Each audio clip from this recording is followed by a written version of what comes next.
السلام علیکم دوستو، کیسے ہیں؟ امید کرتے ہیں سب خیریت سے ہوں گے۔ آج ہم لائے ہیں آپ کے لیے ایک اور نئی ویڈیو۔ آج کی اس ویڈیو میں ہم بات کریں گے یوریگو 40 mg ٹیبلٹ کے بارے میں۔ اس ویڈیو میں جانیں گے ہم اس کے فوائد، استعمالات اور نقصانات کے بارے میں۔ تو سب سے پہلے ہم بات کرتے ہیں اس کی فارمولیشن کی۔ تو یوریگو 40 mg ٹیبلٹ کی فارمولیشن فیبیوکسسٹیٹ ہے۔ اور اب ہم بات کرتے ہیں کہ یوریگو 40 mg ٹیبلٹ کو کن مریضوں کے لیے استعمال کیا جاتا ہے۔ یوریگو 40 mg ٹیبلٹ یورک ایسڈ کے لیے استعمال کی جاتی ہے۔ اور اب ہم آج کی ویڈیو میں ہم یہ بھی جانیں گے کہ یورک ایسڈ کی کیا علامات ہیں۔ اور سب سے پہلے ہم بات کرتے ہیں یوریگو 40 mg ٹیبلٹ کو کن حالات میں استعمال کروایا جاتا ہے۔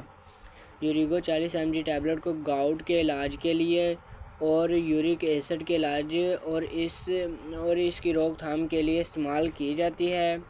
گاؤٹ تب ہوتا ہے جب جسم میں یورک ایسڈ بڑھ جاتا ہے، جس وجہ سے گھٹنوں اور جوڑوں میں درد ہونے لگ جاتا ہے۔ اور یوریگو 40 mg ٹیبلٹ جسم میں یورک ایسڈ کی سطح کو نارمل رکھنے، یورک ایسڈ کی افزائش کو روکنے کے لیے استعمال کروایا جاتا ہے۔ یورک ایسڈ کے بڑھنے کی وجہ سے انسان بہت سی بیماریوں کا شکار ہو سکتا ہے، جیسے کہ گینٹھیا کی ایک تکلیف دہ قسم ہے۔ اور اب ہم بات کرتے ہیں کہ یورک ایسڈ کے بڑھنے کی علامات کیا ہیں۔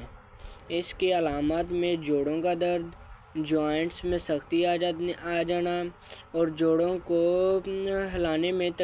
کے ہلانے میں تکلیف ہوتی ہے۔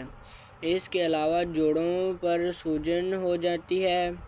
اور اب ہم بات کرتے ہیں اس کی ڈوزیج کے بارے میں۔ تو اس یوریگو 40 mg ٹیبلٹ کو یورک ایسڈ کے لیول کی رپورٹ کے مطابق استعمال کیا جاتا ہے، یعنی کہ ہمیں پہلے اپنا یورک ایسڈ کے ٹیسٹ کروا لینے چاہیے اور اس رپورٹ کے مطابق ہی ہمیں اسے استعمال کرنا چاہیے۔ اور اسے استعمال کرنے سے پہلے ہمیں اپنے ڈاکٹر سے مشورہ کر لینا چاہیے۔ اور اب ہم بات کریں گے کہ کون سے لوگوں کو اس دوا کا استعمال نہیں کروایا جاتا۔ ایسے لوگ یا خواتین جو پریگننٹ ہوں یا بچوں کو دودھ پلاتی ہوں، ان کو اس کا استعمال ہرگز نہیں کروایا جاتا۔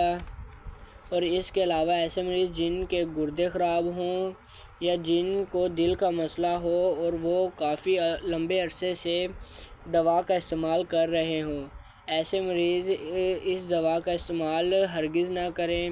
اگر دوا کا استعمال کرنا بھی ہو تو سب سے پہلے اپنے ڈاکٹر سے ضرور مشورہ کر لیں اور خود سے بھی کسی قسم کی دوا استعمال نہ کریں۔ تو ناظرین، یہ تھی ہماری آج کی ویڈیو۔ اگر آج کی ہماری ویڈیو آپ کو پسند آئی ہو تو ہمارے چینل کو سبسکرائب کرنا، بیل آئیکن کو آن کرنا تاکہ ہماری آنے والی نئی اور انفارمیٹیو ویڈیو سب سے پہلے آپ تک پہنچ سکیں۔ تو اب ملیں گے ہم اپنی ایک اور نئی ویڈیو میں۔ آج کے لیے اتنا ہی، اللہ حافظ۔